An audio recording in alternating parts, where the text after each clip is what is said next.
रख हौसला वो मंजर भी आएगा। हाँ, रख हौसला वो मंजर भी आएगा कि प्यासे के पास चलकर समंदर भी आएगा। यूं थक कर ना बैठ ए मंजिल के मुसाफिर, यूं थक कर ना बैठ ए मंजिल के मुसाफिर कि मंजिल भी मिलेगी और मिलने का मज़ा भी आएगा। हेलो मेरे प्यारे स्टूडेंट, स्वागत है आप सभी का आपके favourite YouTube channel smart student with Shraddha में। तो आज के इस वीडियो में मैं आप लोगों को जैव प्रक्रम का स्टार्टिंग करने वाली हूँ, जिसमें कि हम स्टार्ट करेंगे पोषण से। पोषण के प्रकार से। ये हमारे कक्षा 10 विज्ञान का दहाड़ 1.2 बैच है, जिसमें कि केमिस्ट्री की 2 चैप्टर को कंप्लीट करवाया जा चुका है। हाँ, एक आध टॉपिक उसमें रह गए हैं, वो भी आप लोगों को दे दिए जाएंगे। लेकिन ये जो हमारा बायोलॉजी का स्टार्ट होने वाला है, इसमें बिना किसी टॉपिक को स्किप किए हम दोनों चैप्टर्स को देखेंगे। तो आज हम सबसे पहला टॉपिक लेकर के आए हैं, जो कि है पोषण एवं पोषण के प्रकार। तो चलिए हम शुरू करते हैं। पोषण को जानने से पहले सबसे पहले ये जानना जरूरी होता है कि आखिर जैव प्रक्रम होता क्या है। जैव प्रक्रम ये इम्पोर्टेंट है, आप लोग की परीक्षा में आता रहता है, तो ये जानना जरूरी हो जाता है। जैव प्रक्रम हम किसे कहते हैं? जैव प्रक्रम उन सभी प्रक्रियाओं को कहते हैं जो कि संयुक्त रूप से जीवों के अनुरक्षण का कार्य करती हैं। एक जीवित जीव को जीवित रहने के लिए ये प्रक्रियाएं आवश्यक हैं। जैव प्रक्रम हम किसे कहेंगे? देखो, 100 की सीधी एक बात है, जिन क्रियाओं को करने से आप जीवित रहते हो वो सारी जैव प्रक्रम में आ जाती है। जैसे अगर आप जीवित हो तो कैसे? सांस ले रहे हो, इसका मतलब श्वसन हमारा जैविक प्रक्रिया हो गया। आपके शरीर में खून बह रहा है तभी जीवित हो, इसका मतलब परिवहन हमारा जैव प्रक्रम हो गया। तो उन सभी प्रक्रियाओं को हम जैव प्रक्रम कहते हैं, जो कि संयुक्त रूप से मिल करके, मतलब एक साथ मिल करके अनुरक्षण का कार्य करती हैं और एक जीवित जीव को जीवित रहने के लिए जरूरी होती हैं। जहाँ पे कुछ मुख्य जैव प्रक्रम दिए गए हैं, देखो कैसे। जैसा कि हमारे सामने है पोषण, न्यूट्रिशन। तो पोषण क्या है? पोषण वह प्रक्रिया है जिसके द्वारा जीव भोजन को प्राप्त करता है और उसका उपयोग ऊर्जा प्राप्त करने और शरीर के विकास के लिए करता है। पोषण हम किसे कहेंगे? पोषण देखो वो प्रक्रिया हो जाएगी जिसके द्वारा हम भोजन प्राप्त करेंगे, और केवल भोजन ही नहीं, भोजन को खा करके या भोजन का प्रयोग करके हम एनर्जी को प्राप्त करेंगे, ऊर्जा को प्राप्त करेंगे, और जो एनर्जी होगी वो हमारे बॉडी के लिए, हमारे शरीर के विकास के लिए काफ़ी ज़्यादा जरूरी हो जाएगी।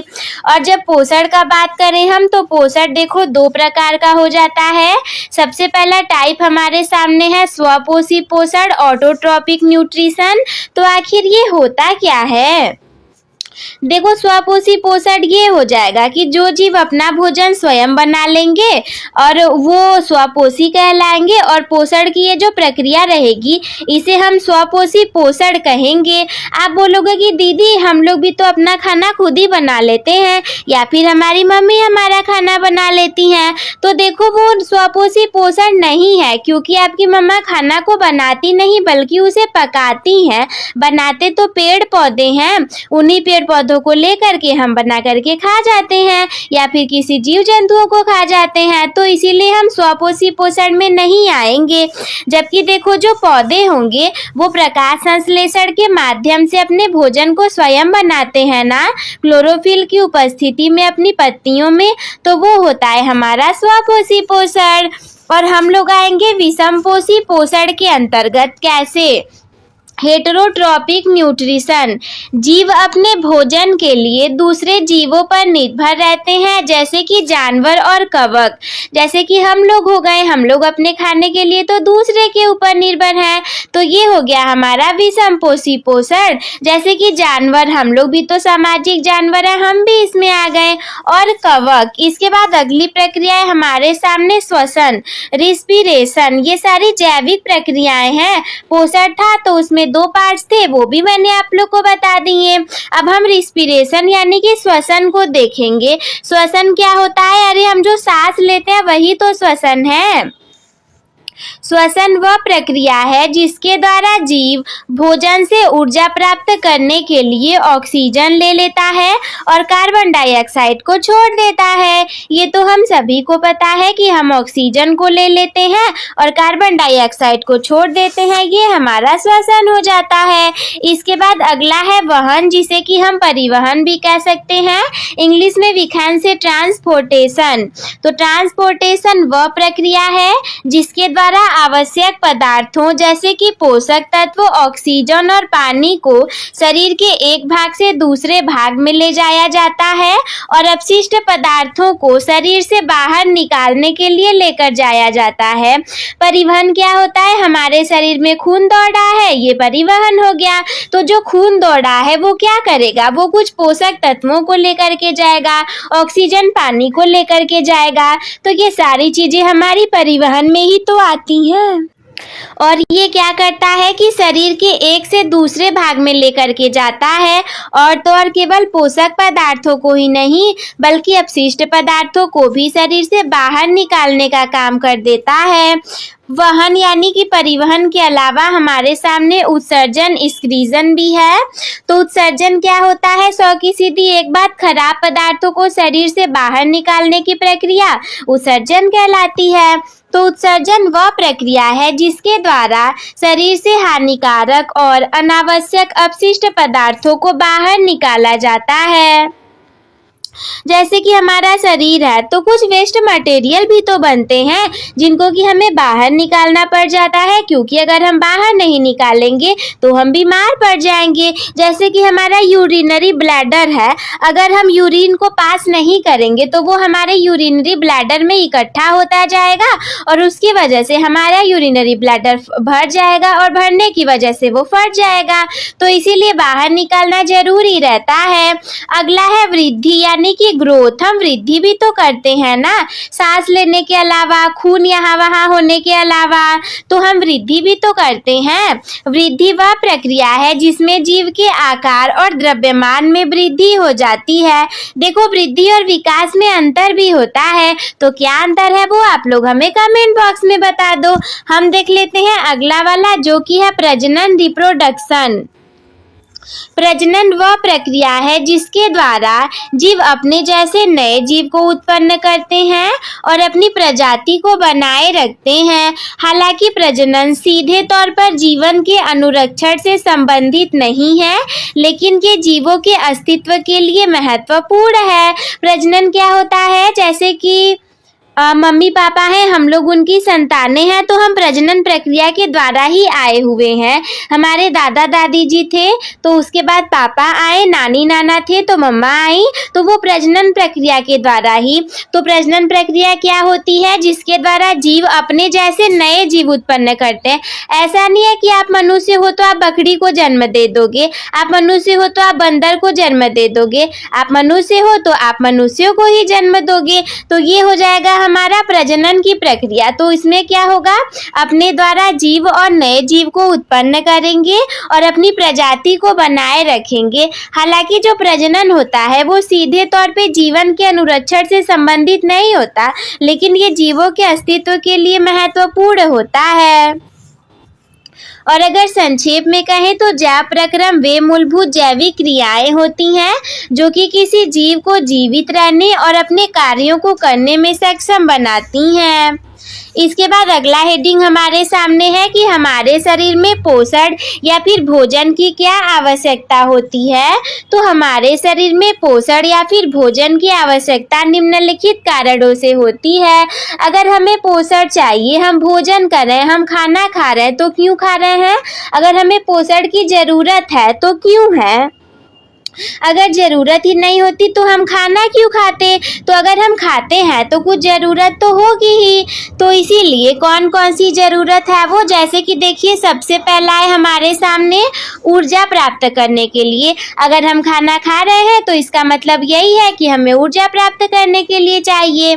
भोजन हमारे शरीर के लिए ईंधन का काम करता है। जैसे कि अगर ईंधन नहीं लगाएं तो आग नहीं जलेगा। इसी तरीके से अगर आप भोजन नहीं करोगे करोगे तो शरीर को एनर्जी नहीं मिलेगी और आपका शरीर भी अच्छे से काम नहीं करेगा। इसमें मौजूद कार्बोहाइड्रेट और वसा जैसे पोषक तत्व टूट करके ऊर्जा प्रदान करते हैं, जिससे कि हम दैनिक कार्य कर पाते हैं। ये तो हमें पता ही है कि सोचो एक दिन जब हम व्रत रख लेते हैं, उस दिन हम खाना नहीं खाते तो कैसे हमारा शरीर में दर्द होने लगेगा जैसे एनर्जी ही नहीं है। तो ये क्यों होता है? क्योंकि आपने भोजन नहीं किया तो आपको एनर्जी नहीं मिली है। और दूसरी बात क्या है कि शरीर की वृद्धि और विकास के लिए बचपन से लेकर वयस्क होने तक हमारे शरीर की कोशिकाएं लगातार बनती और विकसित होती रहती हैं और भोजन में मौजूद प्रोटीन, विटामिन और खनिज इस प्रक्रिया के आवश्यक निर्माण खंड प्रदान करते हैं। हमें भी पता है कि प्रोटीन, लवण, खनिज, विटामिन ये सारे हमारे लिए कितने ज़्यादा इम्पोर्टेंट हैं। अगला वाला पॉइंट है कि शरीर की मरम्मत और रख रखाव के लिए हमारे शरीर में कोशिकाएं लगातार टूटती और बनती रहती हैं। ऐसा नहीं है कि एक ही कोशिका है जो कि हमारे शरीर में सारे काम को कर रही है। हम लोग तो मल्टी सेलुलर है ना, और इसीलिए हमारे शरीर में जो कोशिकाएं होती हैं वो लगातार बनती भी रहेंगी और पुरानी वाली खत्म भी होती रहेंगी। सोचो अगर पुरानी वाली खत्म ना हो, केवल नई ही बनती रहे तो ये कितना खराब हो जाएगा। ये बिल्कुल उसी तरीके से हो जाएगा कि वृद्ध व्यक्तियों की मौत ही ना हो और नए बच्चे जन्म लेते रह जाएं, तो इस पृथ्वी पर कितना ज्यादा भार बढ़ जाएगा। भोजन से मिलने वाले पोषक तत्व क्षतिग्रस्त कोशिकाओं की मरम्मत करने और नए ऊतकों के निर्माण में मदद करते हैं। अगला पॉइंट है हमारे सामने रोगों से बचाव के लिए भोजन में मौजूद विटामिन, खनिज और एंटीऑक्सीडेंट हमारी प्रतिरक्षा प्रणाली को मजबूत करते हैं और हमें विभिन्न प्रकार के संक्रमणों और बीमारियों से लड़ने की क्षमता प्रदान करते हैं। इसके बाद अगला पॉइंट है शारीरिक कार्यों को सुचारू रूप से चलाने के लिए शारीरिक कार्य जो होते हैं इसे भी सुचारू रूप से चलाने के लिए भोजन हमारे लिए इम्पोर्टेंट होता है। भोजन में मौजूद विभिन्न पोषक तत्व हमारे शरीर के सभी अंगों और प्रणालियों जैसे कि पाचन तंत्र, श्वसन तंत्र, तंत्रिका तंत्र इसको ठीक से काम करने में मदद कर देते हैं। अगर संक्षेप में कहें तो पोषण हमारे शरीर के लिए एक मूलभूत आवश्यकता है, यानी कि बहुत ही ज़्यादा जरूरी और बेसिक इम्पोर्टेंस है और ये हमें जीवित रहने, बढ़ने, स्वस्थ रहने और अपने दैनिक कार्यों को कुशलता पूर्वक करने में सक्षम बनाता है। भोजन के बिना हमारा शरीर कमजोर पड़ जाएगा, बीमारियों से लड़ने की क्षमता कम हो जाएगी और अंततः जीवन संभव ही नहीं होगा। तो हमें पढ़ना है प्रकाश संश्लेषण के बारे में, तो सबसे पहले तो हमें ये पता होना चाहिए ना कि प्रकाश संश्लेषण आखिर होता क्या है।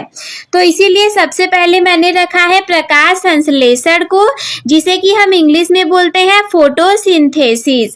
प्रकाश संश्लेषण फोटोसिंथेसिस वह प्रक्रिया है जिसके द्वारा हरे पौधे, शैवाल और कुछ बैक्टीरिया सूर्य के प्रकाश की ऊर्जा का उपयोग करके कार्बन डाइऑक्साइड और पानी से अपना भोजन यानी कि ग्लूकोज बनाते हैं।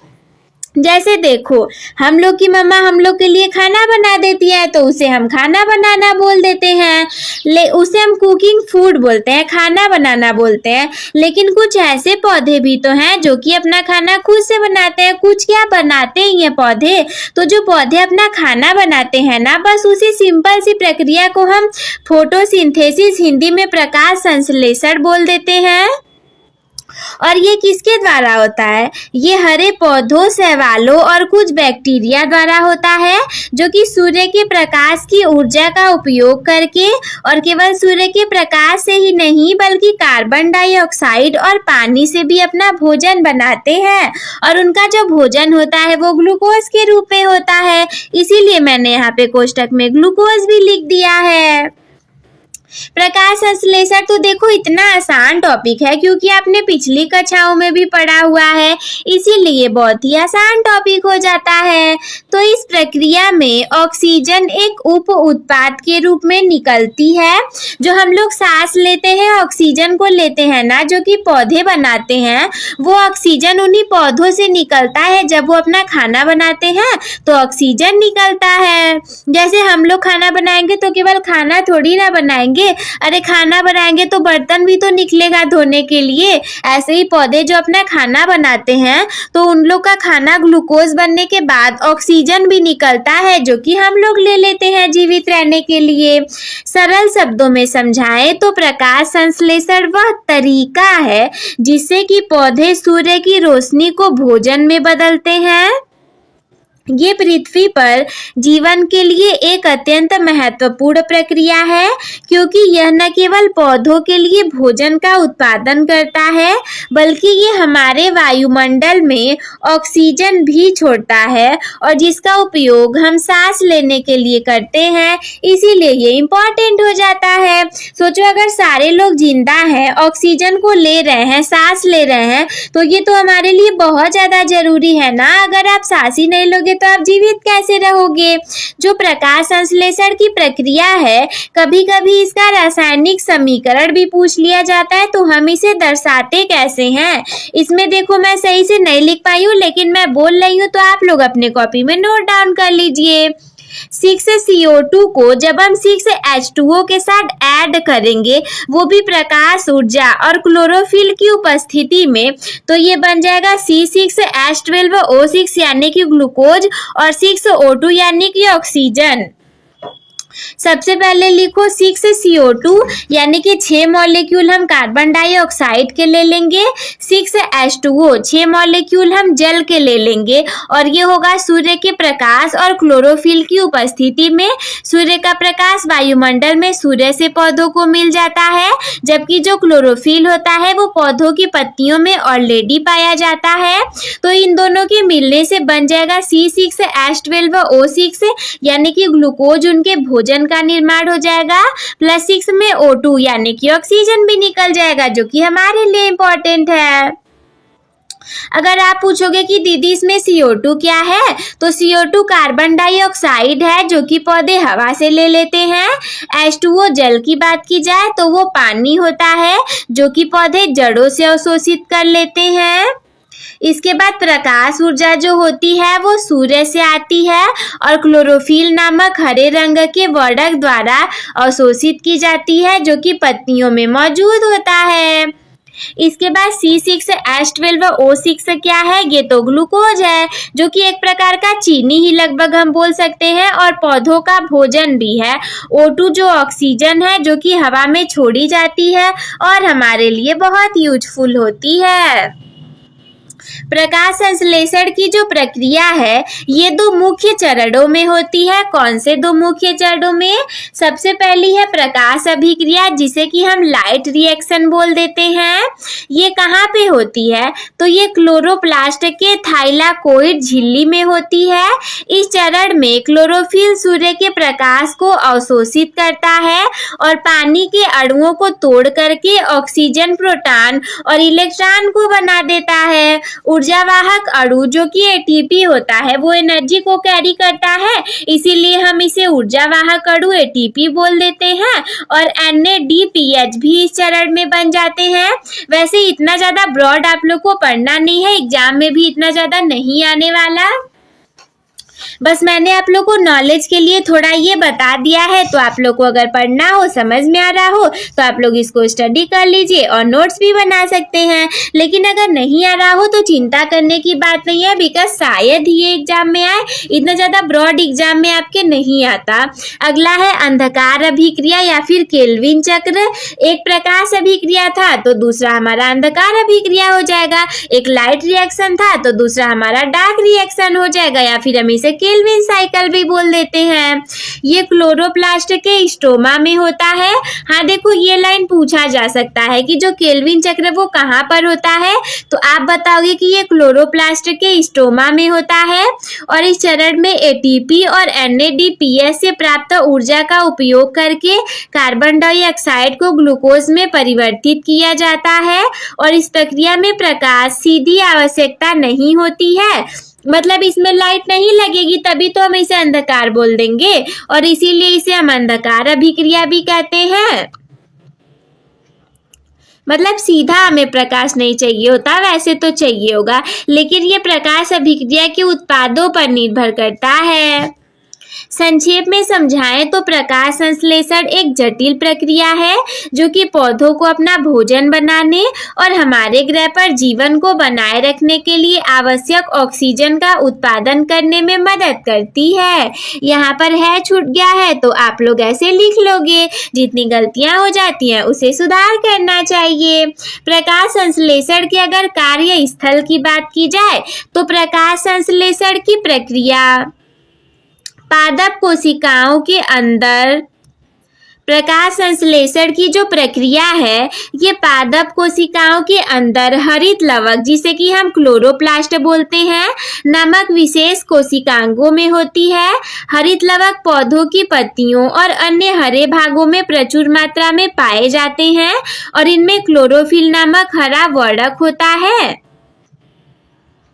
जो कि प्रकाश ऊर्जा को अवशोषित करने के लिए जरूरी होता है। हरित लवक के बारे में आप लोग को पढ़ना है तो बेटर होगा कि आप लोग इसे पढ़ ही लीजिए। हरित लवक की संरचना जटिल होती है, जिसमें कि दोहरी झिल्ली होती है जो कि इसके आंतरिक भाग को घेरती है और इस आंतरिक भाग में स्टोमा नामक एक तरल पदार्थ भरा होता है और थाइलाकोइड नामक झिल्लीदार संरचनाओं की एक जटिल प्रणाली होती है जो कि चपटे थैलों के रूप में व्यवस्थित होती है। और ग्रेना देखो एक वचन होता है, जब बहुवचन बनाएंगे तो ग्रैनम हो जाएगा, नमक ढेर बना लेती है। इसके बाद एक अगला हेडिंग है हमारे सामने जो कि है पत्ती की बाहरी संरचना। इसके बारे में भी आप लोग को थोड़ी बहुत नॉलेज रहना जरूरी है, इसीलिए पढ़ लीजिए।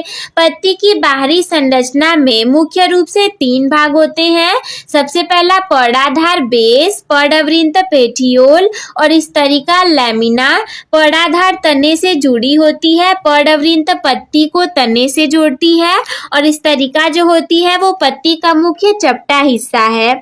ये सब तो चीजें ठीक है, लेकिन देखो क्या है कि आप लोग थोड़ा थोड़ा इंग्लिश पे भी ध्यान दिया करो, बिकॉज मान लो 10 में पढ़ लोगे आप हिंदी में, अगर आप लोग को 11th में बायोलॉजी साइड लेकर के पढ़ना हो गया तब तो बहुत दिक्कत हो जाएगी, क्योंकि जहां जाओगे पढ़ने के लिए वो टीचर आप लोग को इंग्लिश में ही पढ़ाएंगे।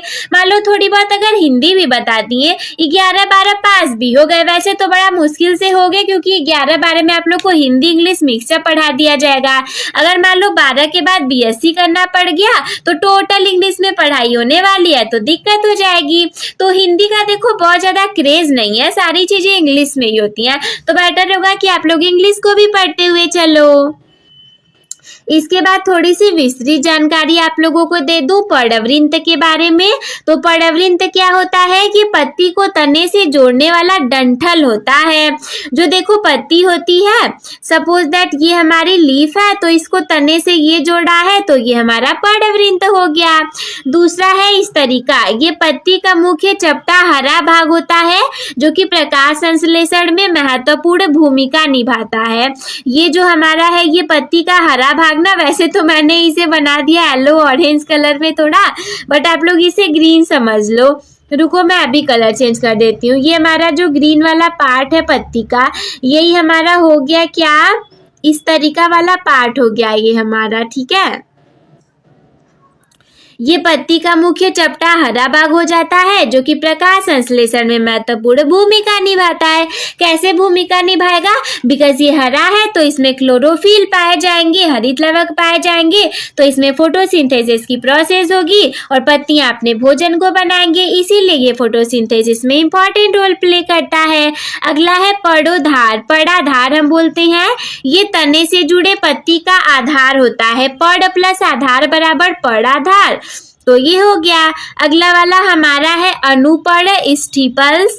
तो कुछ पौधों में पत्ती के आधार पर छोटे छोटे पत्ती जैसे या फिर अन्य संरचनाएं भी हो सकती हैं, सारे में नहीं लेकिन कुछ में होती हैं, जिन्हें कि अनुपर्ण कहा जाता है। अगली है सिराएं वेन्स। ये पत्ती के अंदर से निकलने वाली रेखाएं होती हैं जो कि पानी और पोषक तत्वों को पत्ती में पहुंचाती हैं। अगला है एपिडर्मिस। एपिडर्मिस क्या होता है? पत्ती की बाहरी परत कोशिकाओं की एक परत होती है जिसे कि हम एपिडर्मिस कहते हैं। कुछ अतिरिक्त जानकारी दे दें तो पत्ती की आंतरिक संरचना में एपिडर्मल ऊतक, मेसोफिल ऊतक और संवहनी ऊतक शामिल होते हैं। कुछ कोशिकाओं में द्वार कोशिकाएं होती हैं जो कि व्यवस्थित होकर के छिद्र बनाती हैं जिसे कि रंध्र कहा जाता है। इसके बाद अगला इंफॉर्मेशन आप लोग को देना है पत्ती की आंतरिक संरचना के बारे में। तो पत्ती की आंतरिक संरचना में एपिडर्मिस, मेसोफिल और संवहनी बंडल शामिल होते हैं। एपिडर्मिस सबसे बाहरी परत है जो कि पानी को बनाए रखने और गैसों के आदान प्रदान में मदद करती है। मेसोफिल मध्य परत होती है जो कि प्रकाश संश्लेषण के लिए जिम्मेदार है और इसमें पैलिसेड और स्पोंजी कोशिकाएं होती हैं। संवहनी बंडल जाइलम और फ्लोएम से बने होते हैं जो कि पानी और पोषक तत्वों को पौधे के बाकी हिस्सों में ले जाते हैं। अगली हमने बाहरी संरचना के बारे में पढ़ लिया। Then further we will discuss about the external structure of leaf, यानी कि पत्ती की आंतरिक संरचना के बारे में। तो ज्यादा विस्तृत व्याख्या कुछ इस प्रकार है। सबसे पहले हम एपिडर्मिस के बारे में पढ़ेंगे। ये क्या होता है? तो एपिडर्मिस पत्ती का सबसे बाहरी परत होता है जो कि कोशिकाओं की एक परत से बना होता है। और एपिडर्मिस का जो मुख्य कार्य होता है, इंपॉर्टेंट वर्क होता है, वो पत्ती के अंदर पानी को बनाए रखना और गैसों के आदान प्रदान को नियंत्रित करना है। एपिडर्मिस में रक्षक कोशिकाएं होती हैं जो कि स्टोमेटा नामक छिद्रों को खोलती और बंद करती हैं जिससे कि कार्बन डाइऑक्साइड अंदर और ऑक्सीजन बाहर निकलती है। सेकेंड है मेसोफिल। मेसोफिल पत्ती की मध्य परत होती है जो कि प्रकाश संश्लेषण के लिए जिम्मेदार है और मेसोफिल में दो प्रकार की कोशिकाएं होती हैं। अगली है पेलिसेड कोशिकाएं। तो ये कोशिकाएं ऊपरी सतह के पास व्यवस्थित होती हैं और प्रकाश संश्लेषण के लिए आवश्यक हो जाती हैं। ये सब देखो बहुत ज्यादा ब्रॉड मैं आप लोग को बता दे रही हूँ, वैसे इतना पूछा नहीं जाएगा। थोड़ा बहुत पढ़े रहोगे तो आगे आने वाली क्लासेस में आप लोग को हेल्प कर देंगी, लाइक 11-12 में थोड़ा बहुत हेल्प कर देंगी इसीलिए। अगला है स्पोंजी कोशिकाएं। तो ये कोशिकाएं निचली सतह के पास व्यवस्थित हो जाती हैं जो कि गैसों के आदान प्रदान में मदद करती हैं। तीसरी है संवहनी बंडल, वैस्कुलर बंडल। ये पत्ती की नसों में पाए जाते हैं और जाइलम और फ्लोएम से बने होते हैं। जाइलम पानी और खनिजों को जड़ से पत्ती तक ले जाता है और फ्लोएम भोजन को पत्ती से पौधे के बाकी हिस्सों तक ले जाता है। संक्षेप में आप लोगों को बताऊं तो पत्ती की आंतरिक संरचना में एपिडर्मिक, मेसोफिल और संवहनी बंडल होते हैं।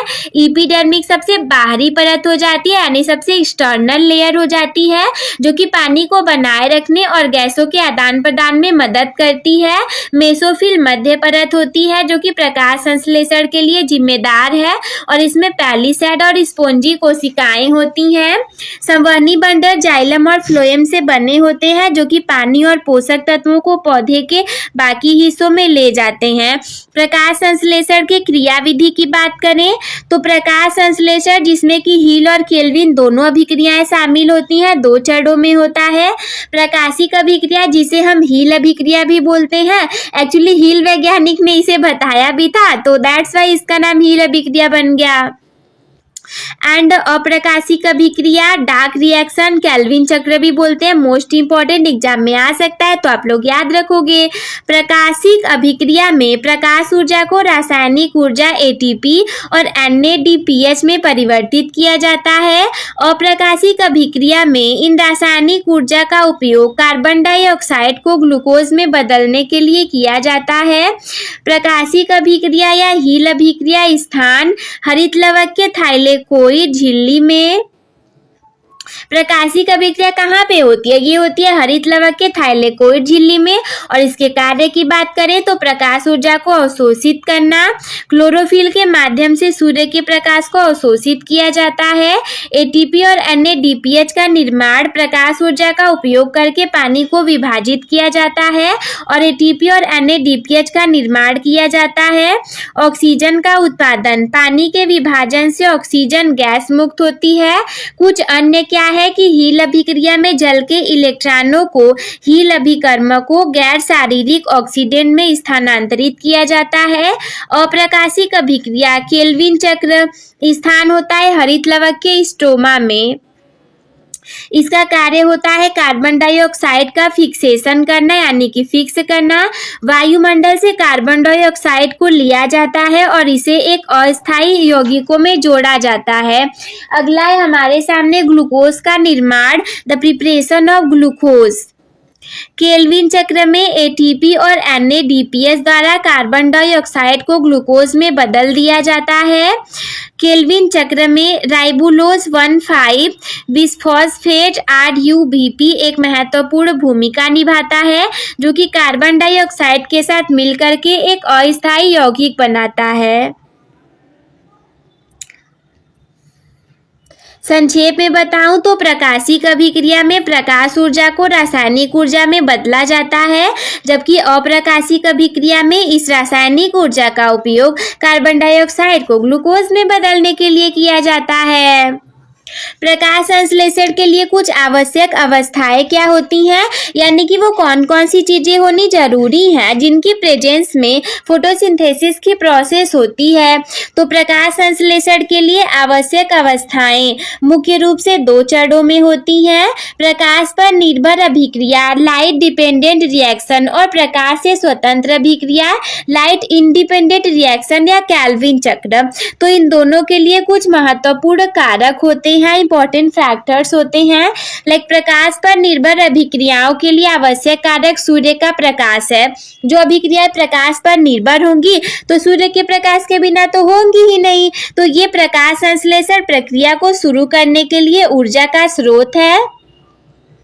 अगला है पानी H2O, पानी का अवशोषण और उसके इलेक्ट्रॉनों का उपयोग प्रकाश पर निर्भर अभिक्रियाओं में होता है। जो अभिक्रियाएं प्रकाश पर निर्भर होंगी तो उनको पानी भी चाहिए होगा, इसीलिए ये पानी पर भी निर्भर हो जाएंगी।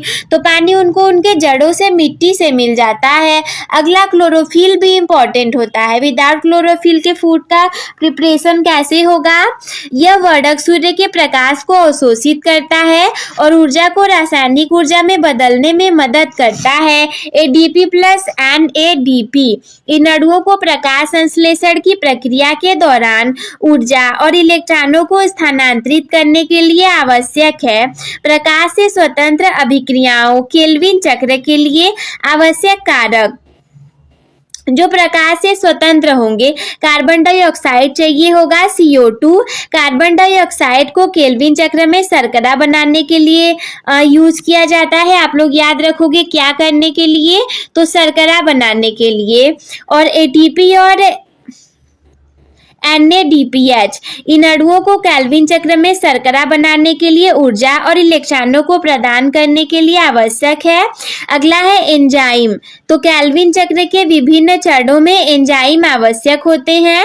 निष्कर्ष की बात करें तो प्रकाश संश्लेषण के लिए सूर्य का प्रकाश, पानी, chlorophyll, carbon dioxide, ATP, NADPH और आवश्यक एंजाइम सभी आवश्यक होते हैं।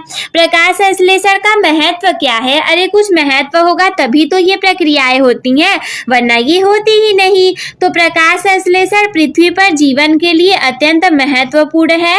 ये एक ऐसी प्रक्रिया है जिसके द्वारा पौधे, शैवाल और कुछ बैक्टीरिया सूर्य के प्रकाश का उपयोग करके कार्बन डाइऑक्साइड और पानी को ऑक्सीजन और ग्लूकोज में बदल देते हैं। मैंने आप लोग को बताया ही था कि प्रकाश संश्लेषण मोस्ट इम्पॉर्टेंट है, बिकॉज इसमें जो प्लांट्स होते हैं वो अपने फूड का फॉर्मेशन करते हैं, तो इसीलिए ये इम्पॉर्टेंट हो जाती है। बिकॉज इस प्रोसेस के आफ्टर में ऑक्सीजन रिलीज होगा जो कि हमारे लिए रिस्पिरेशन में इम्पॉर्टेंट होता है। तो ये न केवल पौधों को भोजन देता है बल्कि ये पृथ्वी के वायुमंडल में ऑक्सीजन का स्तर बनाए रखने में भी महत्वपूर्ण होता है। प्रकाश संश्लेषण के मुख्य लाभ जैसे कि ऑक्सीजन का उत्पादन करना। प्रकाश संश्लेषण के द्वारा ऑक्सीजन का उत्पादन होता है जो कि सभी जीवों के लिए सांस लेने के लिए आवश्यक है। अगला है भोजन का उत्पादन। प्रकाश संश्लेषण के द्वारा पौधे अपना भोजन स्वयं बनाते हैं और ये भोजन मानव सहित अन्य जीवों के लिए भी महत्वपूर्ण है। कार्बन डाइऑक्साइड का अवशोषण। प्रकाश संश्लेषण के द्वारा पौधे वायुमंडल से कार्बन डाइऑक्साइड का अवशोषण कर लेते हैं, क्योंकि देखो हमारे लिए कार्बन डाइऑक्साइड हार्मफुल है तो हम उसे रिलीज करके ऑक्सीजन को ले लेते हैं, लेकिन इनके लिए ऑक्सीजन जरूरी है, इनके लिए ऑक्सीजन वेस्ट मटेरियल है, तो हम जो कार्बन डाइऑक्साइड छोड़ेंगे वो उनके लिए जरूरी है भोजन के लिए, तो ये उसको अंदर ले लेंगे, और ऑक्सीजन उनके लिए वेस्ट मटेरियल है तो वो ऑक्सीजन को निकालेंगे और हमारे लिए इंपॉर्टेंट मटेरियल है तो हम उसे इनहेल कर लेंगे, जिससे कि जलवायु परिवर्तन में मदद मिल जाता है। अगला है जैव ईंधन उत्पादन। प्रकाश संश्लेषण के द्वारा पौधे सौर ऊर्जा का उपयोग करके जैव ईंधन का भी उत्पादन करते हैं। पारिस्थितिकी तंत्र का संतुलन। प्रकाश संश्लेषण पारिस्थितिकी तंत्र को स्वस्थ रखने में मदद करता है, क्योंकि ये पौधों को बढ़ने और फल फूल या अनाज पैदा करने के लिए आवश्यक जैव भार का उत्पादन करने में मदद करता है। संक्षेप में कहें तो प्रकाश संश्लेषण पृथ्वी पर जीवन के लिए आवश्यक है और इसके बिना जीवन संभव ही नहीं होगा। तो जब आँखों में अरमान लिया, मंजिल को अपना मान लिया, फिर मुश्किल क्या और आसान क्या, जब ठान लिया तो ठान लिया। कि एग्जाम में कभी कभी स्वपोषी और विषम पोषी में अंतर भी पूछ लेता है, या फिर स्वपोषण और विषम पोषण में अंतर भी पूछ लेता है। तो दहाड़ 1.2 के इस बैच में आपका स्वागत है। चलिए शुरू करते हैं। हम पढ़ने वाले हैं स्वपोषण व विषम पोषण में अंतर। तो सबसे पहले हम ऊपर हेडिंग डाल लेंगे स्वपोषण विषम पोषण। स्वपोषण में सबसे पहला हम लिखेंगे कि यह हरे पादपों, कुछ जीवाणुओं और प्रोटिस्ट जंतुओं में पाया जाता है। यानी कि स्वपोषण जो होगा, देखो स्वपोषण का मतलब ये है कि जो अपने भोजन को स्वयं बनाते हैं। मैंने आप लोग को पिछली वीडियोस में भी बताया था कि हम लोग अपने भोजन को बनाते नहीं बल्कि पकाते हैं, लेकिन जो पेड़ पौधे होते हैं वो तो प्रकाश संश्लेषण की प्रक्रिया से अपने भोजन को खुद ही बनाते हैं, तो वो स्वपोषी कहलाते हैं। तो ये किस में होगा, हरे पादपों में होगा, और कुछ जीवाणुओं में भी होता है और कुछ प्रोटिस्ट जंतुओं में भी होता है। विषम पोषण की बात की जाए तो विषम पोषण यानी कि वो अपने भोजन के लिए दूसरों पर निर्भर रहते हैं, जैसे कि कवक और जंतुओं में पाया जाता है। कवक और जंतुओं की बात की जाए तो जैसे फफूंद कवक रोटी और ब्रेड पर लग जाते हैं तो वो विषम पोषण में चला जाता है। स्वपोषण में सौर ऊर्जा को ग्रहण करने हेतु हरित लवक आवश्यक होता है, और विषम पोषण इन्हें सौर ऊर्जा की आवश्यकता नहीं होती है, इसीलिए हरित लवक अनुपस्थित होता है। स्वपोषण में देखो प्रकाश संश्लेषण करना होगा, यानी कि पत्तियों में ये प्रक्रिया होगी, इसीलिए सौर ऊर्जा को ग्रहण करने के लिए इसमें हरित लवक क्लोरोप्लास्ट का पाया जाना बहुत ज्यादा जरूरी हो जाएगा। वही हम विषम पोषण की बात करें तो इसमें देखो उनको खाना बनाना है ही नहीं, वो दूसरे के ऊपर निर्भर रहेंगे, तो इसीलिए इन्हें सौर ऊर्जा की आवश्यकता नहीं होगी और इसीलिए हरित लवक अनुपस्थित हो जाएगा। भोजन स्वनिर्मित CO2 और जल की उपस्थिति में होता है। हम सभी को पता है कि फोटोसिंथेसिस में स्वनिर्मित CO2 और जल की उपस्थिति में होता है, और विषम पोषण की बात की जाए तो भोजन इनमें प्रत्यक्ष या अप्रत्यक्ष रूप से स्वपोषियों से प्राप्त किया जाता है। क्योंकि ये अपने भोजन को स्वयं नहीं बनाते, इसलिए स्वपोषियों के द्वारा ये अपने भोजन को ले लेते हैं। और जो स्वपोषण होता है इसमें भोजन का पाचन भी नहीं होता, और विषम पोषण में भोजन में उपस्थित जटिल कार्बनिक पदार्थों को सरल एवं घुलित रूप में तोड़ने के लिए पाचन क्रिया जरूरी होती है। जैसे कि हम लोग विषम पोषी हैं, किसी के ऊपर स्वपोषियों के ऊपर निर्भर हैं, तो इसीलिए हम लोगों को अपने भोजन को पचाने की भी जरूरत पड़ जाएगी और ये खाद्य श्रृंखला में उत्पादक के रूप में सबसे नीचे पाए जाते हैं। जो स्वपोषी होंगे वो सबसे नीचे पाए जाएंगे क्योंकि वही अपने खाने को बनाएंगे, बाकी सारे लोग तो उनके ऊपर निर्भर रहने वाले हैं। और विषम पोषियों की बात की जाए तो क्योंकि वो सबके ऊपर निर्भर है इसीलिए खाद्य श्रृंखला में उत्पादकों के ऊपर उपभोक्ताओं के रूप में पाए जाते हैं। स्वपोषण का उदाहरण है पादप, नीलहरी, जीवाणु आदि और विषम पोषण का बात उदाहरण है मानव सहित सभी जंतु। I will tell you that amoeba में पोषण कैसे होता है। Mean nutrition in amoeba, in Hindi we say amoeba but in English we say amoeba. So guys मैं आप लोगों को ये बताने वाली हूँ कि अमीबा में पोषण कैसे होता है।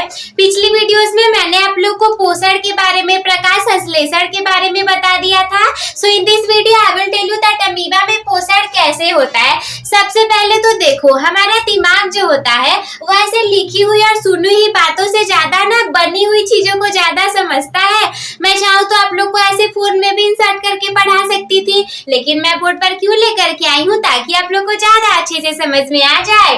देखिए सबसे पहले जो अमीबा होता है ना उसका कोई स्ट्रक्चर ही नहीं होता, यानी कि अमीबा का जो स्ट्रक्चर होता है, अमीबा का जो शरीर का वो होता है, शरीर का आकार आकृति आप कह सकते हो, वो कोई नहीं होता। आप चाहो तो ऐसे बना लो ये भी अमीबा है, आप ऐसे बना लो ये भी अमीबा है, आप ऐसे करके बना लिए ये भी अमीबा है, आपने कुछ ऐसे खींच खींच के बना दिया वो भी अमीबा है। तो अमीबा का देखो क्या कोई स्ट्रक्चर सबसे पहली बात की नहीं होता, तो आप चाहे जैसा भी उसको बना सकते हो। सबसे पहली बात की जाए तो जो अमीबा में हमें पोषण को पढ़ना है, यानी कि अमीबा अपने खाने को खाएगा कैसे, पोषण को कैसे प्राप्त करेगा। सबसे पहली प्रक्रिया होती है अंतर ग्रहण की प्रक्रिया, यानी भोजन को अंदर लेने की प्रक्रिया। जैसे हम लोग खाना खाते हैं, हमारे सामने प्लेट में ढेर सारा खाना रखा हुआ है, तो उठा करके जो अपने माउथ में उसको रखोगे ना, वही अंतर ग्रहण की प्रक्रिया है। देखो ये अमीबा है, मान लो सपोज दैट ये अमीबा है, इसके अंदर ये केंद्रक पाया जाता है, बिकॉज बिना केंद्रक के कोई काम कोशिका में होने नहीं वाला। और आप लोग को पता होना चाहिए कि अमीबा हमारा एक कोशिकीय जीव होता है, तो आप लोग भी साथ में नोट डाउन करते हुए चलेंगे दैट अमीबा हमारा यूनिसेलुलर होता है। अमीबा में आप लोग क्या लिखोगे कि ये मल्टी सेलुलर नहीं बल्कि यूनिसेलुलर है। तो सबसे पहले इसमें पाया जाएगा हमारा न्यूक्लियस यानी कि केंद्रक पाया जाएगा और कूट पदार्थ पाए जाते हैं। जैसे हम लोग अपने खाने को खाने के लिए अपने हैंड का यूज करते हैं ना, कि जैसे खाना हमारे सामने एक थाली में रख दिया गया और हम उसे अपने हैंड से लेकर के इंटर करेंगे, बट जो अमोएबा होता है वो क्या करेगा, उसके पास ना ऐसा कुछ होता नहीं हाथ पैर की वो उठा करके खा लेगा। तो जब भोजन उसके पास आता है तो उसमें कूट पदार्थ का निर्माण हो जाता है, और ये जो कूट पादाब है आप इसको स्यूडोपोडिया भी बोल सकते हो। दोनों एक ही नेम है, जैसे एक इंसान के दो नेम होते हैं ना, वैसे ही कूट पादाब या फिर स्यूडोपोडिया दोनों नेम है इसके। तो ये पहले ऐसा नहीं रहता, ये नॉर्मली कुछ इस स्ट्रक्चर में रहेगा, वो चाहे जैसा आप स्ट्रक्चर बना सकते हो। लेकिन जब भी इसके सामने कोई फूड का पार्टिकल आ जाएगा, कोई भोजन का कण आ जाएगा, तो जैसे ये ऐसे अमीबा है ना, तो यहाँ पे इसके ऐसे कर्व बन जाएगा उस भोजन को लेने के लिए। ऐसे इसमें क्या बन जाएगा, ऐसे इसमें कर्व बन जाएगा। तो ऐसे ये जो स्ट्रक्चर बन गया है ना, देखिए ऐसे स्ट्रक्चर बन गया है। सपोज दैट ये हमारा फूड का पार्टिकल है, तो इसको ऐसे इंटेक करने के लिए ऐसा वाला बन गया कर्व। तो ये जो कर्व बना है ना, इसी को हम कूट पादाब बोल देते हैं, और इसमें जो फूड का पार्टिकल है उसे हम भोज्य कण बोल देंगे। सेकेंड स्टेप में हमारा क्या होगा, यहाँ पे डाइजेशन की प्रोसेस होगी, यानी कि पाचन की प्रक्रिया हो जाएगी। सबसे पहले हम फूड को उठा करके अपने माउथ में रख लेंगे, उसके बाद डाइजेशन भी तो होगा ना, और डाइजेशन की जो प्रोसेस होती है ह्यूमन में बात की जाए तो माउथ से स्टार्ट हो जाती है। तो अमीबा में अंतर ग्रहण के बाद पाचन की प्रक्रिया होगी। देखो सारी जगह ऐसा जो ब्लैक कलर का बना हुआ है ये हमारा न्यूक्लियस है, यानी कि केंद्रक है। तो ये आप सारे जगह पे मैं ऐसे केंद्रक केंद्रक लिखती हुई नहीं चलूंगी, आप लोग लिख लीजिएगा। और इसके बाद ये जो ऐसे बन गया है इसे हम खाद्य रिक्तिका बोल सकते हैं, जहाँ से वो भोजन भोजन को एंटर करेगा। ये हमारा भोज्य कण हो गया। नेक्स्ट स्टेप में इसका अवशोषण होगा। जैसे हम फूड को इंटेक करते हैं तो डाइजेशन हो जाता है, तो पाचन के बाद उसका अवशोषण भी तो होगा ना। तो पाचन के बाद अवशोषण होगा। ये देखो, ये वाला जो ऐसे बना हुआ था यहाँ पे कूट पदार्थ, वो पूरे तरीके से बंद हो चुका है। अब भोजन इसके अंदर जा चुका है। खाद्य रिक्तिका का निर्माण हो गया। अब ये पूरे तरीके से बंद हो गया।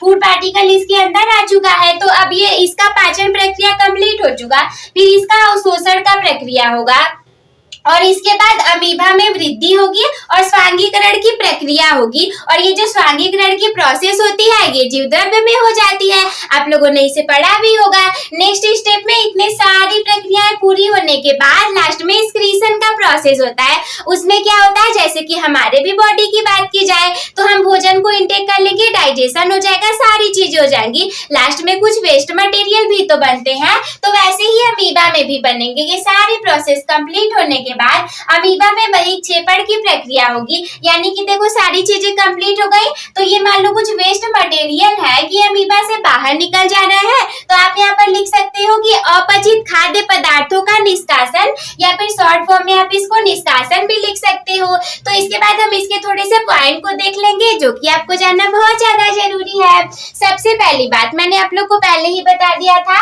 दैट अमीबा हमारा यूनिसेलुलर होता है, यानी कि अमीबा हमारा एक कोशिकीय और सर्वाहारी जीव होता है। सर्वाहारी के बारे में आप लोग को पता होगा। ऐसा नहीं है कि वो केवल शाकाहारी है या फिर मांसाहारी है। अमीबा हमारा सर्वाहारी जीव है, वो कुछ भी खा लेगा। सेकंड बात की जाए तो इसमें फूड को इंटेक करने के लिए सूडोपोडिया या फूड पदार्थ पाए जाते हैं, और अगर सूडोपोडिया पाया जाता है तो इसमें माउथ तो पाया ही नहीं जाएगा, यानी कि थर्ड पॉइंट में इसमें माउथ नहीं पाया जाता है। फोर्थ पॉइंट की बात की जाए तो खाद्य रिक्तिका का निर्माण होता है। देखो यहाँ पर बना था ना ये, तो ये बन गया हमारा खाद्य रिक्तिका का निर्माण। नेक्स्ट पॉइंट में हम देखेंगे कि अपचित भोजन जो होंगे इसमें वो बाहर निकाल दिए जाते हैं, जिसे कि हम कौन सी प्रोसेस बोलते हैं, उसे हम बहिक्षेपण की प्रक्रिया के अंतर्गत रख देंगे। इसके बाद ये तो मैंने आप लोग को समझा ही दिया था दैट अमीबा का कोई भी स्ट्रक्चर नहीं होता है और अमीबा हमारा एक कोशिकीय जीव होता है। तो मुझे उम्मीद है कि आप लोग को ये सारी चीजें समझ में आ गई होंगी। अब आप लोग इसका स्क्रीनशॉट ले लीजिए। दैट न्यूट्रिशन इन ह्यूमन, यानी कि मानव में पोषण कैसे होता है। आज के इस वीडियो में आप मानव के पाचन तंत्र को पूरे अच्छे तरीके से समझने वाले हैं। और अब अगर आपको अभी तक नहीं समझ में आया है कि हमारे अंदर भोजन का पाचन कैसे होता है, तो मैं आप लोगों को बिल्कुल स्टेप बाय स्टेप बहुत सारी अच्छी चीजों को बताने वाली हूँ, और इतनी आसान भाषा में कि आप लोग को सारी चीजें समझ में आ जाएंगी। तो मानव में पोषण या फिर मानव में पाचन तंत्र की पूरे प्रक्रिया को जानने के लिए बने रहिएगा वीडियो में लास्ट तक। तो चलिए शुरू करते हैं। देखिए, सबसे पहले ये जो डायग्राम बना है ना, अगर आप लोग इसे समझ गए तो फिर और सारी चीजें आप लोग को समझ में आ जाएंगी। सबसे पहले देखिए, ये आप लोगों को किसी का चित्र लग रहा है। हाँ, ये लड़की लड़के किसी का भी चित्र हो सकता है, ठीक है। तो सबसे पहले आप इसको किसी का चित्र मान लोगे। और सबसे पहले हमारे अंदर जो पाचन की प्रक्रिया है वो शुरू कहाँ से हो जाती है, तो सबसे पहले हमें भी पता है कि हम भोजन को उठाते हैं, अपने मुंह में रख लेते हैं। तो सबसे पहले हमारे पास देखो दांत होता है। दांत उस भोजन को क्या करता है, ऐसे ऐसे करके उसको काटना शुरू कर देता है। और जीभ होता है, जीभ क्या करेगा, उस भोजन में जो लार आएंगी, लार ग्रंथियों से, देखो हमारे सामने यहाँ पर कुछ लार ग्रंथियां भी हैं। इस लार ग्रंथियों में से लार निकलेगा, जो किसी अच्छी चीज को देख करके मुंह में पानी आ जाता है ना, वो लार ही होता है। तो वही लार ग्रंथियों में से जो लार निकलेगा, जीवा उन्हीं सारी चीजों को एक ही में मिक्स करने का काम करेगा। और इसके बाद हमारे पास रहेगी ग्रसनी। ग्रसनी वही फूड पाइप हमारा जो होता है, जहाँ से भोजन अंदर जाता है, आहार नाल, और बगल में एक श्वास नाल भी होती है जहाँ से हमारा सांस अंदर जाता है। लेकिन हम लोग को श्वास नलिका तो पढ़ना नहीं है, हम लोगों को तो ग्रसनी और ग्रास नलिका पढ़ना है, तो इसीलिए हम इसका देख लेंगे। इसी को हम आहार नाल भी कह सकते हैं। नेक्स्ट आगे जाने पर यहाँ पे साइड में हमारे पास एक यकृत होता है, जिसमें कि पित्ताशय होता है। पित्ताशय में पित्त रस रहता है। इसके बाद पित्ताशय होता है और आमाशय होता है। भोजन जो होगा आपका वो ऐसे ऐसे करके भोजन आता जाएगा आहार नाल में और ये हमारे आमाशय में पहुंच जाएगा। तो आमाशय में पहुंचेगा तो पित्ताशय से इसमें कुछ पित्त रस मिल जाएंगे जो कि हमारे भोजन को थोड़ा सा एलो करने का काम कर देते हैं। तो ये हो जाता है। इसके बाद क्या होगा, एक अग्नाशय भी होता है साइड में। अग्नाशय से कुछ अग्नाशयिक रस निकलते हैं जो कि भोजन में मिल जाते हैं। इसके बाद भोजन हमारी ये छोटी आंत है जिसमें कि पहुंच जाता है। छोटी आंत देखिए हमारी ये वाली है, ये वाली जो है ना ये हमारी छोटी आंत है।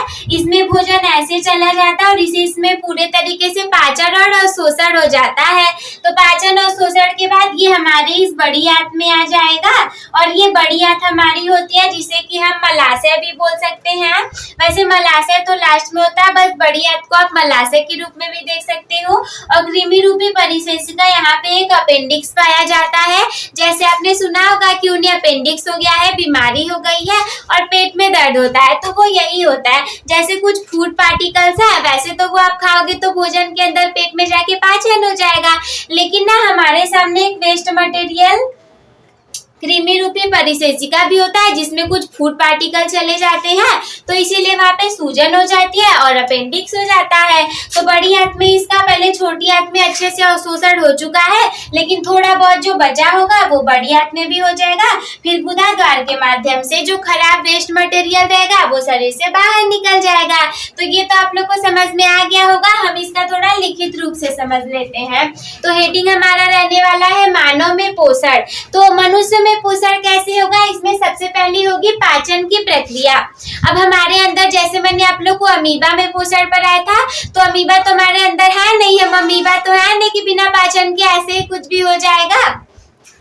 तो क्या होगा, पाचन प्रक्रिया हमारे अंदर होती है क्योंकि हमारा पाचन तंत्र बहुत ज्यादा जटिल हो जाता है और हम कुछ ठोस पदार्थों को भी खा लेते हैं, अंदर जाकर के उनका पाचन हो जाता है। तो जो जटिल होते हैं पदार्थ उनको छोटे छोटे और सरल पदार्थों में तोड़ने की जो प्रक्रिया है वो पाचन तंत्र के अंतर्गत आती है, तो उसे हम पाचन क्रिया बोल देंगे। इसके बाद ये पाचन क्रिया जो है ये हमारे पाचन तंत्र के अंतर्गत आ जाता है। ये सारी चीजें पाचन तंत्र की ही हैं। और इसके बाद इसमें हमारा आहार नाल होता है जिसमें मुख से लेकर के मुख गुहिका तक सारी चीजें शामिल हो जाती हैं। और भोजन का पाचन कहाँ से स्टार्ट होगा, तो वो भी आप बता दोगे कि माउथ से ही स्टार्ट होता है। इसके बाद दांतों का हमारे काम रहता है भोजन को काटने का, पीसने का। जीभ रहता है वो मिला देता है उसमें लार ग्रंथियों को। और फिर आमाशय में हमारे भोजन चला जाता है, यहाँ पर 3 से 4 घंटे इसका अच्छे से पाचन हो जाता है। फिर छोटी आंत में जाएगा, अवशोषण हो जाएगा, थोड़ी बहुत चीजें बची रहेंगी तो वो बड़ी आंत में अवशोषण हो जाएगा। सबसे पहले हम भोजन को उठा करके मुंह में रखेंगे, अंदर करेंगे तो वो अंतर्ग्रहण की प्रक्रिया के अंतर्गत आएगा। अंतर्ग्रहण हमारी सबसे पहली प्रक्रिया है। इसके बाद उसका पाचन हो जाएगा, तो सेकेंड प्रक्रिया हमारी पाचन हो जाएगी। पाचन होने के बाद भोजन का अवशोषण हो जाएगा और इसके बाद चौथे में आप भोजन का स्वांगीकरण भी लिख सकते हो जीवद्रव्य में कोशिकाओं द्वारा, नहीं चाहो तो नहीं भी लिख सकते हो। फिर जो कुछ वेस्ट मटेरियल बन जाएंगे वो चौथे प्रोसेस में, अगर आप स्वांगीकरण लिखोगे तो ये 5वां हो जाएगा, नहीं लिखोगे तो ये 4था हो जाएगा। उन सभी चीजों का बहिक्षेपण हो जाएगा। तो मुझे उम्मीद है कि आप लोग को ये पाचन तंत्र वाला वीडियो अच्छे से समझ में आ गया होगा। तो आप लोग इसका स्क्रीनशॉट ले लीजिए। मुश्किल तो इस दुनिया में कुछ भी नहीं, फिर भी लोग अपने इरादे तोड़ देते हैं। अरे मुश्किल तो इस दुनिया में कुछ भी नहीं, फिर भी लोग अपने इरादे तोड़ देते हैं। अगर सच्चे दिल से चाहत हो कुछ पाने की तो सितारे भी अपनी जगह छोड़ देते हैं। और आज के इस वीडियो में मैं आप लोग को बताने वाली हूँ जो कि है मानव शरीर की सबसे बड़ी ग्रंथि एवं अंग, और वो क्या है, वो है हमारा यकृत। और यकृत तो यकृत, साथ में ही मैं आप लोग को पित्ताशय और थोड़ी सी जानकारी अग्नाशय के बारे में भी दे दूंगी। और ये कक्षा 10 बोर्ड परीक्षा में हमेशा आता रहता है जो कि हमारे बायोलॉजी का टॉपिक है। तो इसीलिए यकृत के बारे में पूरी जानकारी पाने के लिए बने रहिएगा वीडियो के लास्ट तक। तो चलिए शुरू करते हैं। सबसे पहले तो आप लोग जानो कि आखिर ये ऐसा जो यहाँ पर बना है ऐसे खींच खाच करके ये है क्या। अरे ये तो हमारा यकृत है जो आपके शरीर में पाया जाता है। देखो ये ऐसा यकृत होता है। आप सोचोगे ऐसा यकृत, हमने तो ऐसा चित्र कहीं देखा ही नहीं। तो देखो इसलिए क्योंकि इसमें यहाँ पर नीचे क्या है, ग्रहणी का भी थोड़ा सा पार्ट इंक्लूड है और यहाँ पर अग्नाशय भी है, और इसलिए आप लोग को लग रहा होगा कि ऐसा यकृत तो हमने देखा ही नहीं है। यकृत तो देखो यही तक है, लेकिन नीचे मैंने ग्रहणी का छोटी आंत का थोड़ा सा भाग और इसके बाद यहाँ पे अग्नाशय को भी ऐड किया है। रीजन है कि आप लोग को इसे भी पढ़ना है और इससे भी परीक्षा में आ जाते हैं प्रश्न। सबसे पहले जब भी आप यकृत के बारे में जानोगे तो देखो यकृत में सबसे पहले आपको दो पालियां बनानी रहेगी, एक दाई पाली और दूसरी बाई पाली। तो जो दाई पाली होगा यहाँ पर आप लिखोगे ये दाया यकृत है, और जो बाया पाली होगा वहां पे आप लिखोगे बाया यकृत है। बाई यकृत नलिका और दाई यकृत नलिका। और ये जो पूरा है हमारा ये यकृत है, और यकृत में ही पित्ताशय भी तो होता है। यकृत से देखो पित्त रस का स्रावण होता है। वो पित्त रस क्या करता है, वो हमारे भोजन को क्षारीय माध्यम प्रदान करता है, और वो जो पित्त रस का स्रावण होगा ना वो पित्ताशय में स्टोर हो जाएगा। बच्चे हमेशा भूल जाते हैं और एग्जाम में हमेशा से ही आता रहता है कि यकृत से किसका स्रावण होता है, तो आप बताओगे पित्ताशय का, और वो कहाँ पे स्टोर होता है, सॉरी यकृत से पित्त रस का स्रावण होगा और वो पित्ताशय में स्टोर हो जाएगा। तो इसीलिए यहाँ पर पित्ताशय भी पाया जाता है, और यहाँ पर हमारा अग्नाशय पाया जाता है, और अग्नाशय के लास्ट का पार्ट है तो हम यहाँ पे अग्नाशय की पूंछ लिख देंगे, और ये लिख देंगे कि ये वाला पार्ट हमारा मुख्य अग्नाशयी नलिका है। इसके बाद यकृत और अग्नाशय तो है ही, लेकिन इसके नीचे हमारा वो जो पाचन तंत्र का डायग्राम है वो भी तो होता है ना। पाचन तंत्र को भी मैंने अच्छे से समझा दिया है, अगर आपने नहीं पढ़ा होगा तो आप उसके बारे में पढ़ सकते हैं। देखो यहाँ पे मैंने ग्रहणी का छोटा सा पार्ट इंक्लूड कर दिया है, जिसमें कि मध्यांतर, शेषांतर, तीन ऐसे पार्ट भी होते हैं। तो ये मध्यांतर वाला पार्ट है, आप चाहो तो इतना डिटेल में नहीं भी लिख सकते हो, लेकिन हाँ अगर नॉलेज लेने में क्या जाता है रहेगा तो काम ही दे देगा। तो ये हमारा पूरा यकृत का डायग्राम हो गया, और ये बीच में जो ऐसे रहता है ना इसे हम हंसियाकार तंतु बोल देते हैं, और ये ऐसे करके डायफ्राम हमारा तंतुपट भी पाया जाता है। ये क्या है, ये है मनुष्य का यकृत, पित्ताशय तथा अग्नाशय। आप इन सारी चीजों को इसमें इंक्लूड कर सकते हो। अब हम इसके बारे में थोड़ी सी जानकारी ले ले। तो देखो ये भी बहुत बार परीक्षा में आ जाता है कि यकृत आखिर प्रश्न में आपके ऐसे आएगा, मल्टीपल चॉइस क्वेश्चन में भी आ सकता है और अति लघु उत्तरी या लघु उत्तरी में भी दे सकता है कि मानव शरीर की सबसे बड़ी ग्रंथि का नाम बताइए, या फिर मानव शरीर के सबसे बड़े अंग का नाम बताइए, या फिर ऐसा भी पूछ देता है कि मानव शरीर में पाए जाने वाली सबसे बड़ी ग्रंथि एवं अंग का नाम क्या है। तो ऐसा नहीं है कि ग्रंथि अलग है अंग अलग हमारा है। ये जो यकृत है ना यही यकृत ही सबसे बड़ा ग्रंथि भी है, सबसे बड़ा अंग भी है। तो इसे आप लोग याद रखोगे बिकॉज ये हमेशा एग्जाम में आता रहता है।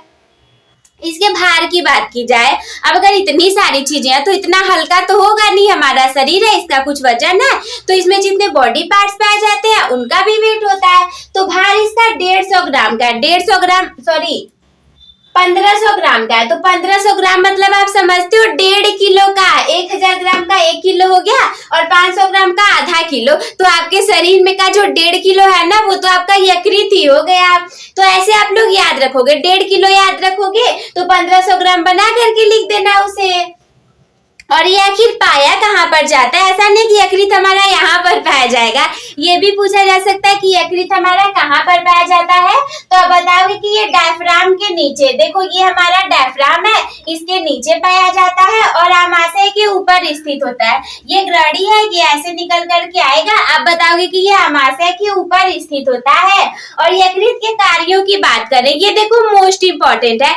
यकृत हमारा ऐसा टॉपिक है जो हमेशा एग्जाम में आता है, तो आप लोग इसकी जानकारी होना बहुत ज्यादा जरूरी है।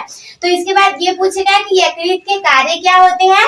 मैंने यहाँ पे 4 इंपॉर्टेंट कार्यों को लिखा हुआ है, वैसे तो और भी कई सारे कार्य हैं, बट आप इनको याद रखोगे ना तो ज्यादातर यही पूछे जाते हैं। जैसे सबसे पहली बात करें तो पित्तरस का श्रावण करना, मैंने आप लोग को पहले ही बता दिया था कि यकृत में से हमारे पित्तरस का श्रावण होगा और पित्ताशय में वो स्टोर हो जाएगा। कंफ्यूज मत हो जाना कि पित्ताशय से श्रावण होगा और यकृत में स्टोर हो जाएगा, गलत हो जाएगा। पित्ताशय में हमेशा से ही पित्तरस का स्टोर होता है और यकृत से श्रावण होता है। इसलिए देखो मैंने पहले नंबर पर लिखा है कि आप लोग को याद हो जाए। यकृत के कार्यों में सबसे पहला पित्तरस का श्रावण करना, दूसरा है हिपैरिन का श्रावण करना। हिपैरिन आप लोग जानते हो, हिपैरिन जैसे हमारा ब्लड है तो वो लगातार बहता क्यों रहता है, उसमें कुछ पाया जाता होगा ना।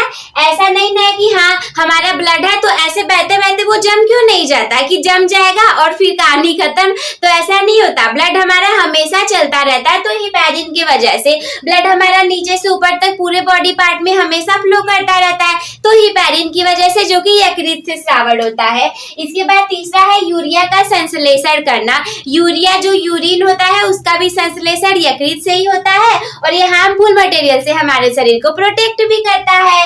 चौथी बात की जाए तो रुधिर का थक्का बनाना इत्यादि। जैसे कहीं पर एक तो ये है कि हाँ आपका ब्लड हमेशा बहता रहना चाहिए वरना प्रॉब्लम हो जाएगी, तो हमेशा बहते रहने के लिए हिपैरिन का श्रावण होता है। और अगर कहीं चोट लग जाए, सोचो अगर तब भी वो बहता रहे, ऐसे तो बहते रहना जरूरी है, लेकिन अगर चोट लग गया और तब भी वो ब्लड बहता ही जा रहा है, बहता ही जा रहा है, बहता ही जा रहा है, तब तो प्रॉब्लम हो जाएगी ना, पूरा खून निकल जाएगा और डेथ भी हो सकती है इंसान की। तो ऐसा ना हो, इसके लिए अगर कहीं पर चोट लगे तो रुधिर का थक्का बनाना भी जरूरी होता है, जो ऐसे पपड़ी की तरह नहीं बांध लेता है जब आप लोग को चोट लग जाती है, किसी को भी लगती है तो इसीलिए रुधिर का थक्का बनाने के लिए जैसे प्रोथ्रोम्बिन, फाइब्रिनोजन, ये सारी चीजें इसमें पाई जाती है जो कि थक्का बनाने के लिए इंपॉर्टेंट होती है। तो मुझे उम्मीद है कि आप लोग को ये सारी चीजें समझ में आ गई होंगी, तो आप लोग इसका स्क्रीनशॉट ले लीजिए।